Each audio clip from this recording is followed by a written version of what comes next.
MSC Irina, the largest container ship ever built. As you look at the MSC Irina about to load up on cargo, the first thing that hits you is just how massive this ship really is. Stretching 1,312 feet from bow to stern, she's nearly a quarter-mile long. If you stood at the base of this ship in dry dock, you'd be looking up at a steel wall the height of a 15-story building. But what makes this ship and others like her is not just her size. It's that these ships can do things that shouldn't even be possible with fewer people than an NFL football team. The first thing that seems impossible is just how much cargo she can carry. Container ships measure capacity in TEUs, which stands for 20-foot equivalent units. One TEU is a standard 20-foot shipping container. The MSC Irina can carry over 24,000 TEUs. That's 24,000 metal boxes, each one packed with goods, stacked in rows that stretch the entire length of the ship and rise 24 containers high above the deck.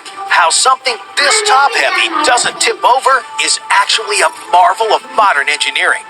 If you look at the hull below the waterline, you'll see along both sides of the ship are massive ballast tanks, compartments that can be filled with seawater or pumped empty depending on conditions.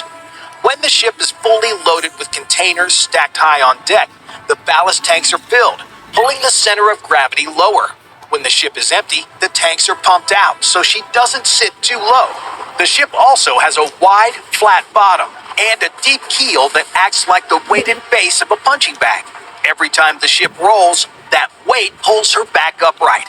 The engineers who designed these vessels calculated exactly how much cargo could be stacked before stability became a problem.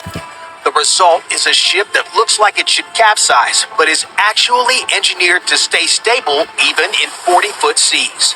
But before she can go out to sea, the ship has to be loaded. And that process is an engineering marvel all on its own. When a container ship pulls into port, time is money.